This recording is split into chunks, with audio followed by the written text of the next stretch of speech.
सोचिए, अगर आज आपकी जिंदगी का आखिरी दिन हो और आज रात के बाद आपको इस दुनिया में दोबारा जीने का मौका ना मिले, तो क्या आप मुतमईन होंगे? क्या हम वाकई उस दिन के लिए तैयार हैं जब हमें अल्लाह के सामने खड़ा होना होगा? हम सब ऐसे जीते हैं जैसे हमें कभी मरना ही नहीं। हम कहते हैं नमाज बाद में पढ़ लूंगा, तौबा कल कर लूंगा, अल्लाह को याद करने का वक्त बुढ़ापे में आ जाएगा। लेकिन हकीकत ये है, मौत कभी बता कर नहीं आती। अल्लाह ताला कुरान में फरमाता है, हर नफ्स को मौत का मजा चखना है। ये दुनिया सिर्फ एक इम्तिहान है और असल जिंदगी तो आखिरत की है। जरा खुद से सवाल करें, अगर आज हमारी जिंदगी का आखिरी दिन हो, क्या हम किसी का दिल दुखाएंगे? क्या हम नमाज छोड़ेंगे?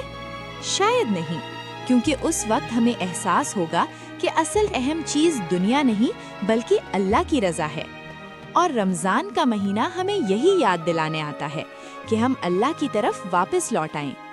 रोजा, नमाज, तरावीह और दुआ, ये सब हमें अल्लाह के करीब करने के लिए हैं। कौन जानता है, ये रमजान हमारा आखिरी रमजान हो और शायद आज का दिन हमारी जिंदगी का आखिरी दिन हो। इसलिए आज ही अल्लाह की तरफ लौट आएं, तौबा करें और अपनी जिंदगी को ऐसे गुजारें जैसे हर दिन हमारा आखिरी दिन हो। अल्लाह की तरफ लौट आएं, इससे पहले कि देर हो जाए। दीन की रोशनी फैलाएं, एक शेयर से सवाब कमाएं।